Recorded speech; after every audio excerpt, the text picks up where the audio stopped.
So, welcome to Salting Pre-Existing Global Infrastructure. So before I get started, a little bit about me. My name is Peter Woods. I am the Digital Operations Lead for Barrick Gold. I have been with Barrick for about 3.5 years now. Throughout my career, I've been a Unix system administrator, a Linux system administrator, and a data center manager. I jokingly say that I've been doing DevOps since you had to compile your own kernel for whatever hardware you were running at the time. It's been that long.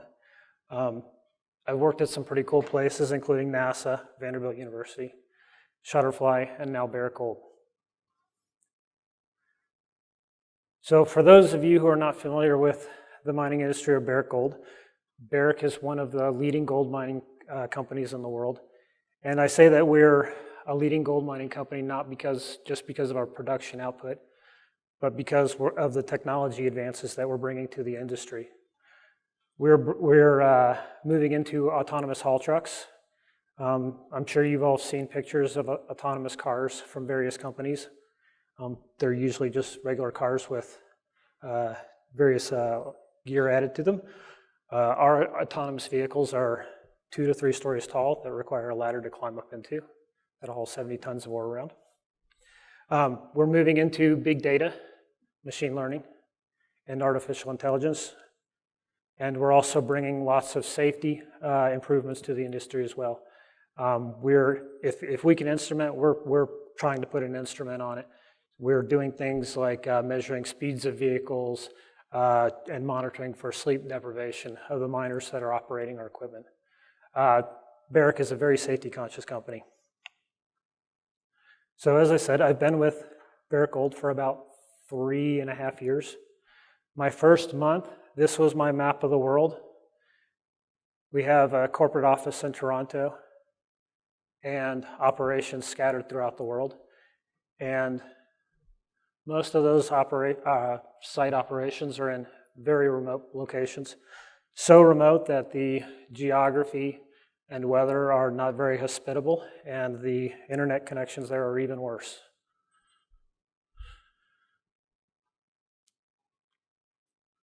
So, a little bit too fast. So one of the things that I did during my first month, like every new system engineer at a new company, I was meeting new people, learning their applications, learning the services, and learning the hardware that they depended on. Most of this was through a support type situation, typical help desk. Something's broke, can you deploy this for me? So I'm learning about all this new stuff. And one of the things that I was learning is, wow, a lot of this stuff is hard to manage. It's all different. Every location has its own managed service providers. Every location has different hardware. Every location has different OS levels, different patch levels, different applications. They're all configured differently. And I'm staring down a fairly big challenge of how to manage all this stuff. And one of the things that I was ramping up for was a project called Oracle One. This was a global project to merge all of our gold-related ERP systems into one instance.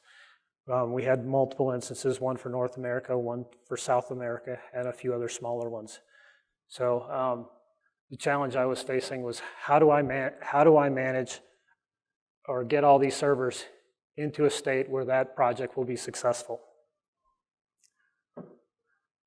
So I started looking at various tools, and since we had very little in the way of configuration management or orchestration within Barrick Gold, I was basically staring at a greenfield situation. So I decided to try Salt Open. So I convinced my manager we're going to do a proof of value. I've got 2 use cases that I need to work through. I need to be able to push the configuration to all these servers and manage it efficiently.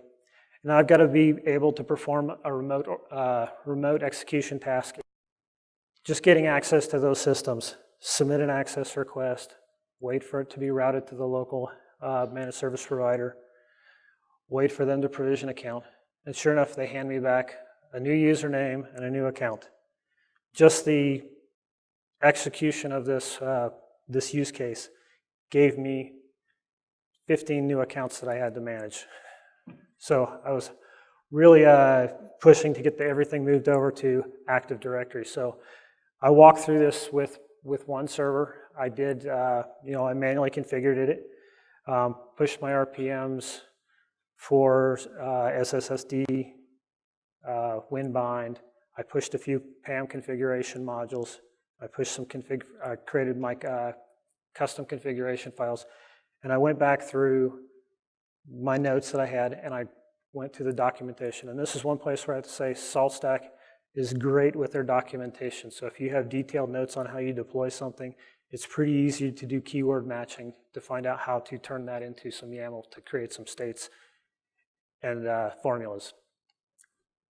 So within a day or two, I had 6 application environments moved over to Active Directory authentication. And this is how it turned out for us. I soon discovered that I had to add another grain called BG location because I wanted to push configuration files that were location specific. I wanted each server to contact its local, the closest for that site. So I wound up creating another grain for that.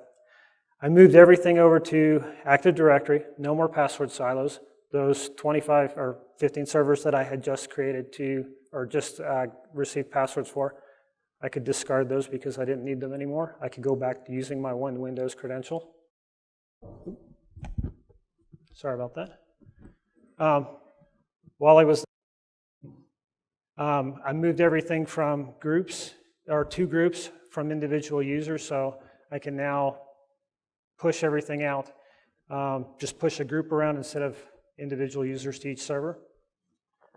And while I was there, I hardened up the SSH system to match. No more root over SSH, no more insecure passwords, that type of thing, no empty passwords. One of the other things that I also benefited from was I shifted the workload for provisioning accounts over to our access provisioning team because now this was a simple Active Directory add a user to a domain or to an Active Directory group request. So now everything utilizes our access request workflow and service now. For my second use case, and some of you guys are going to groan and grumble at this one, was patching. I wanted to be able to demonstrate that we could efficiently patch multiple servers. The standard set by our managed service provider was 4 hours per server, serial. So our first ERP environment was 1 database server and 2 application nodes. So they wanted a 12-hour downtime just to do OS patching, which was a little bit hard to, at times difficult to schedule, and sometimes it was not very convenient for the developers. So the DBA and I, we set out to see what we can do to improve this.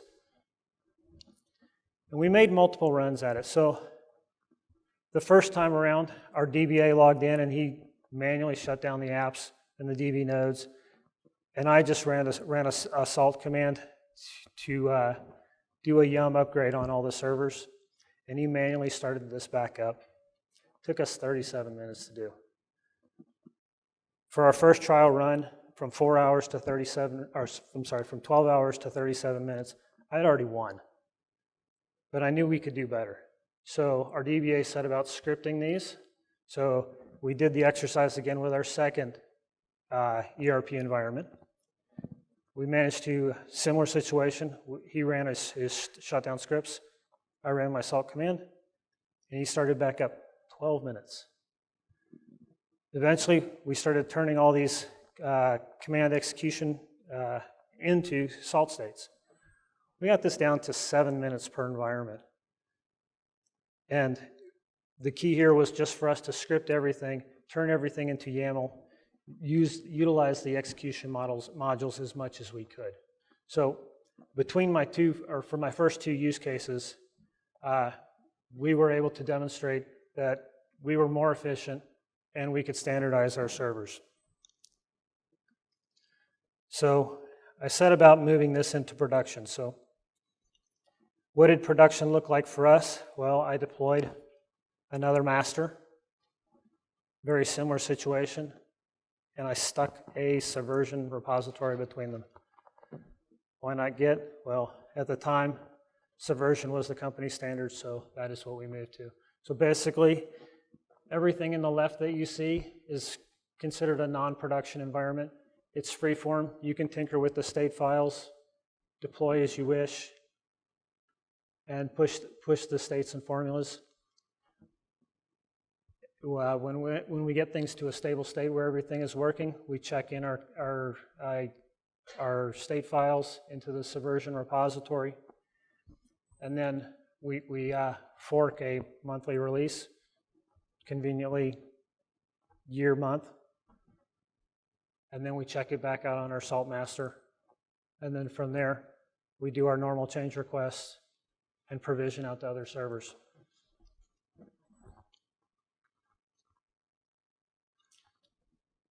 So after we finished this up, we were sitting at about 50 servers in between the two environments. So then we started really moving into standardizing. We had done our proof of concept, and we had been pretty much given the green light to make all of these Oracle environments across the globe all the same. We had about 20 of them. We were all moving to one. So we had quite a challenge. So we started standardizing everything that we could to make the platform the same, to make the job for the DBAs and the ERP application administrators job much easier, to make their project much smoother. So we set about tuning the kernel, standardizing system time. We had servers in regions that had been migrated from one location to another, and their time zone was not set correctly. So we used that BG location grain to determine what time zone they were in. So we had a little bit of PHP code stuck in our state file. If you were in a BG location equal to SLC, then you got Mountain Standard Time. We started removing unnecessary packages and insecure packages.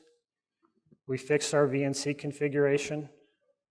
We fixed logging. Every managed service provider had set up logging different in each country. So we set about to standardize it so that everything was the same. We had the same. We were each location, and we had the same log retention policy. We also implemented, started dumping them to Graylog. Unfortunately, when we started managing Windows minions, we found that was they were a little bit too chatty, so we had to move to a full elk stack, and we're deploying that now in AWS. We added monitoring, so we pushed standardized scripts based on either application environment or role. So if you were an Oracle database, we pushed monitoring scripts that were specific to an Oracle database or MySQL database or whatever the platform was. We also made use of beacons. So if an application went down, we could have a panic grain that was being or a panic beacon that was being watched that we could use to trigger alerts in our monitoring systems. Kind of building upon our authentication challenge, we standardized sudo across the environment, gave everybody same permissions or the same sudo privileges across each environment in each country, based on the application environment and the role of the server. So we could give DBAs access to start and stop databases and modify those files, but leave everything else alone. We started working with startup states so that if a server rebooted, it would automatically run a state to pull the latest state formulas for critical states, whether they was for patches or security requirements that had come through. And also, one of the mistakes I had made early on is I was doing state files that were tagged with a location, and as I started adding new locations, I quickly found that I was creating way too many files that I needed to manage, so I backed a lot of those down to one state file, and I started adding Jinja templating into that were to make the state specific to that location based on grains. And one of the things that I learned pretty quickly when you have a 10 megabit or 100 megabit internet connection is to compartmentalize your states into manageable formulas. I learned pretty quickly that something in northern Elko or Zambia behaved entirely differently. A high state to Elko would actually return back. If I tried to push a high state to Zambia or Saudi Arabia, based on the satellite connection that we were using at the time, sometimes the job didn't even always make it there. So the lesson learned for me was to chop those down into manageable states or formulas and push them appropriately. So we were just moving along, and at this point we had probably 200 servers being managed with SALT across the globe.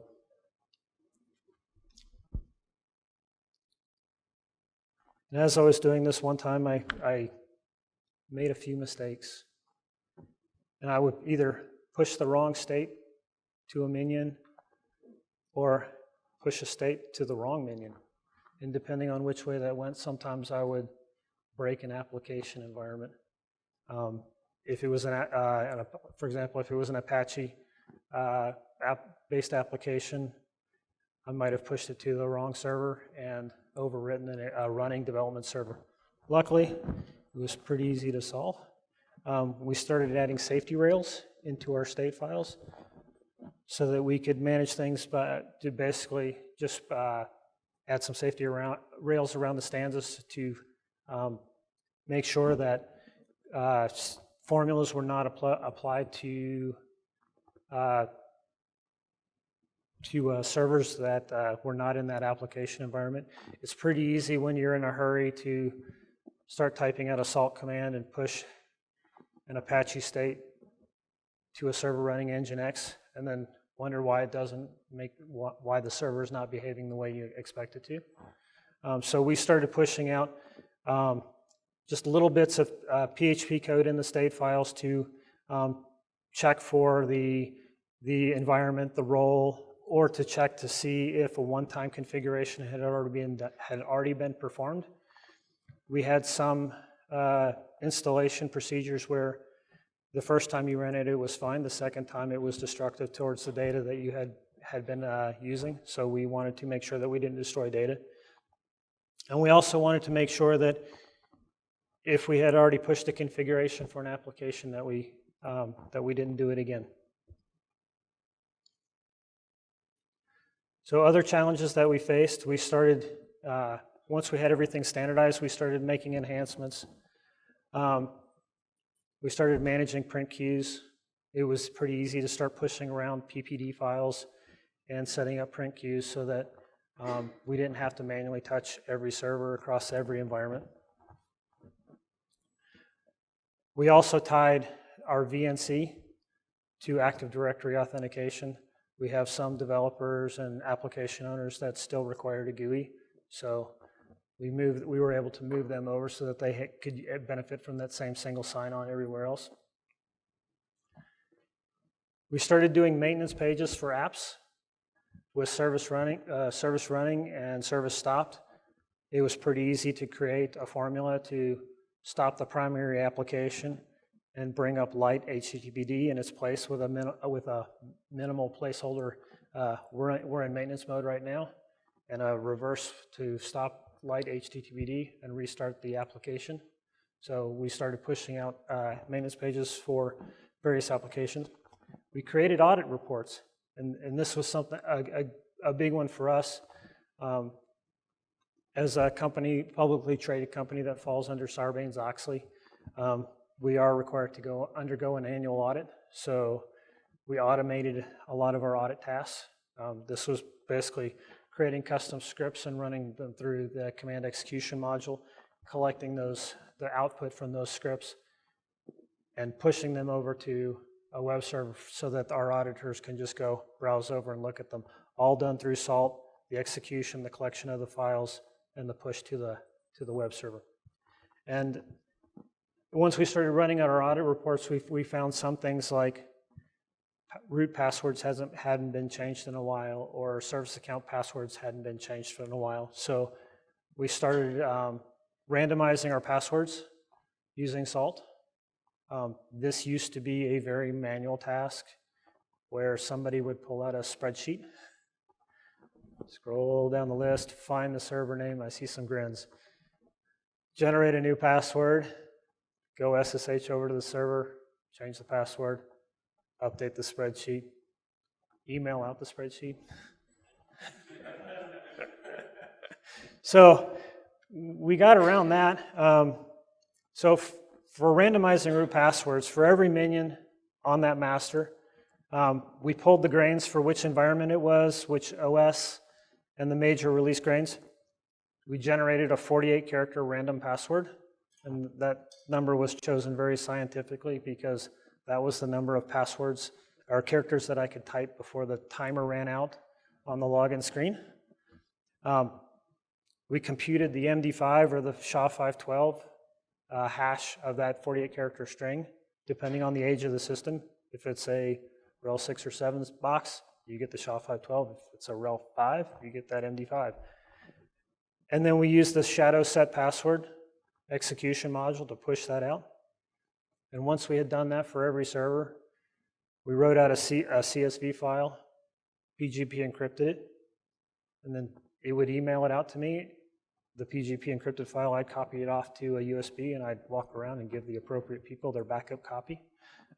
We found later on that that encrypted file wasn't really necessary, because if I could set the root password with SALT, we just randomize them on a regular basis and discard them so that they're changed for compliance purposes. And if we ever need to, we run a custom SALT state to set the password to a known value. And 24 hours later, it changes back to something new. So, and since root's only good at the console, it was a suitable solution for us. So conveniently, right after I had written up those audit states and the state to randomize our root passwords and our service passwords, around came the auditors, and they wanted to know why a config file changed, or could you send us a screenshot of who has access to these servers and who has the root password? And I was quite happy to say that, I know why that state or that configuration file changed, because the state file has the subversion log history, and I logged my change request number in there, and I could see what I was doing. Screenshots? Why do you want screenshots? I can show you my script and my state that's been checked into subversion and tell you who has access to that server. Who has the root password? That was easy. No one. And that took them a little bit of convincing that the root password was randomized and discarded, and we only said it when we needed it. But we passed the audit that year, and I was pretty happy. So next came up contract renewals. Across the globe, each of these little gears represents about 50, or each represents either a sysadmin or a DBA just grinding away, doing their daily job. So as we were looking at our managed service provider contracts throughout each country, we found that with the addition of SALT, we could reduce that down considerably, down to about 10. Primarily on the DBA side, because they still like to do things manually.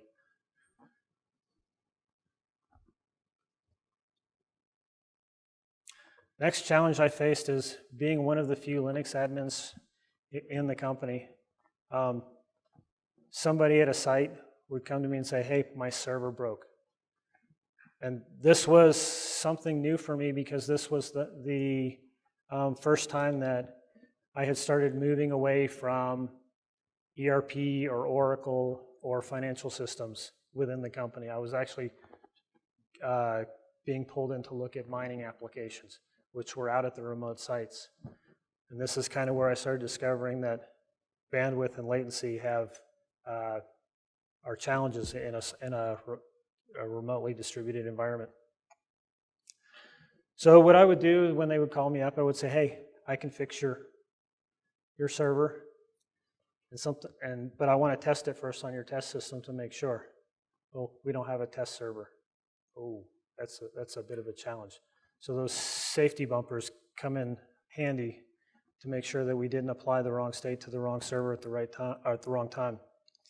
But another thing that happened was I could go to them and say, hey, if you let me install a salt minion on your server, I can make sure that this won't happen again, that we can keep that configuration up to date. We can do your patching for you.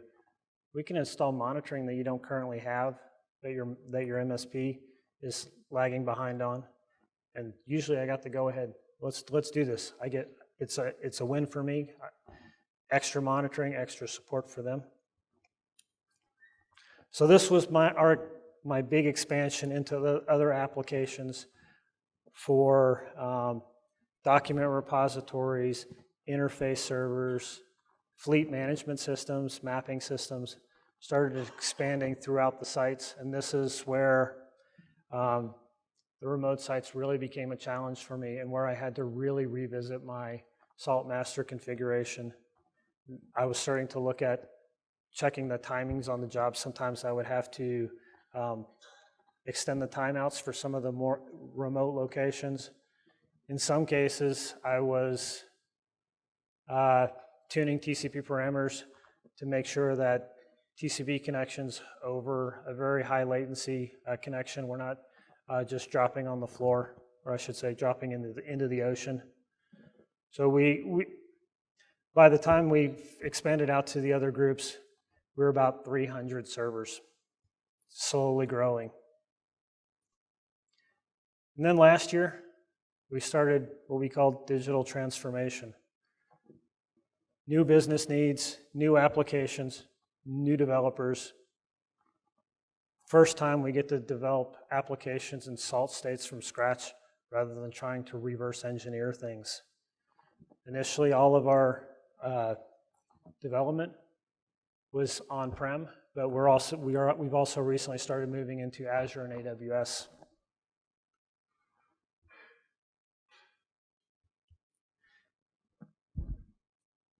One of the challenges that we faced with all of these new projects going on, and we had about 15 digital projects going at once with teams around the globe, was we would provision out a fresh, brand new Linux environment and hand over root and let them take over. And then the next day, whatever they had done would disappear. Usually it was because they installed XINET or Telnet or something like that, something that a salt state had explicitly prohibited and removed from the configuration enforcement that we do. So this was kind of like our developer introduction to SaltStack. What is this SaltStack tool? Can I use Docker to get around it? So developers, they would go about their environment. They don't get access to pre-prod or production environments, and they don't know anything about SaltStack. But one of the things that we told them to do is anything you build in these environments, give us a script. Some of our developers like the click, click, click through the GUI install, and we had to convince them, if you give us a script, we'll convert that for you to a salt state formula, and we'll show you what that looks like. And after a while, they would come to us and say, here's our salt state formula, or our salt state formula that we've been testing with SaltCall. We know it works. You can check it into your Subversion repository. Then came along SaltConf for us. Last year we sent 4 people to SaltConf. We went to a bunch of presentations like these. We learned a ton of stuff. We met a lot of people. We saw a lot of different use cases, some of them that were very similar to ours. So we when we left, we walked away with 3 of those 4 people being certified as salt stack engineers. So we were quite pleased with that. And we had all this new knowledge, and we just started growing and expanding to the point where we were looking for any use case that was similar to the ones we had. So our current environment is still very much similar to what we had in the past, but we're up to about 450 servers now.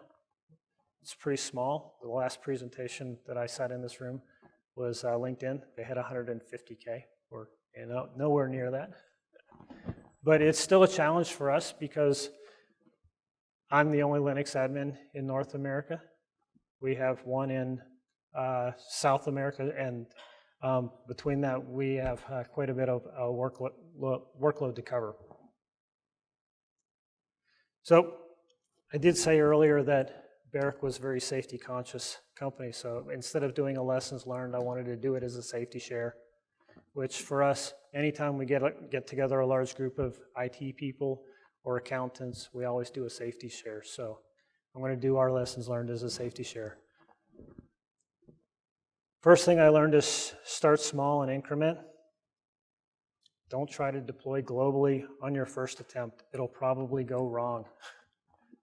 I'm going to fix that one. That should say be agile, adapt. Yeah. Be agile, adapt. Don't get set in your ways. Use safety rails and avoid assumptions. Don't assume that Apache state file is the one you want for your environment. And compartmentalize your states into chunks so that they're appropriate for the network bandwidth that you have.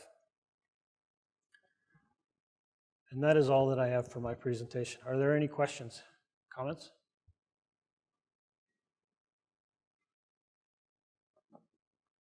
No? Yes?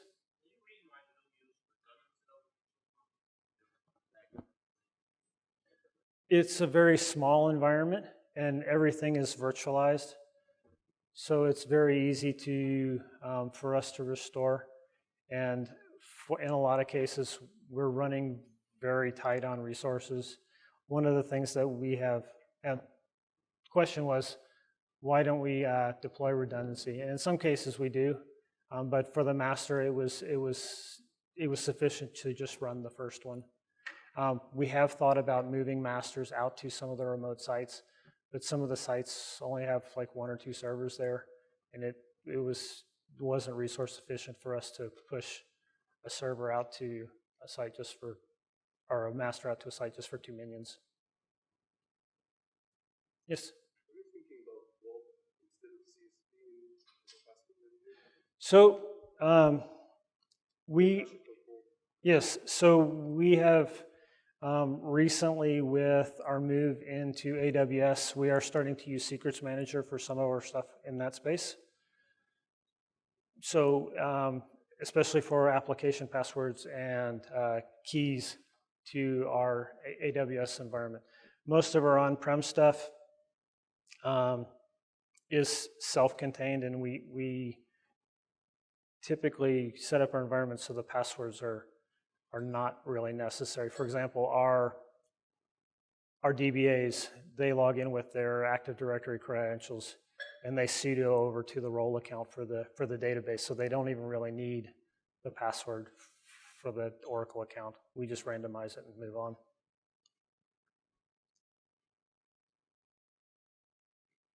Anything else? Well, thank you everyone for coming to my presentation.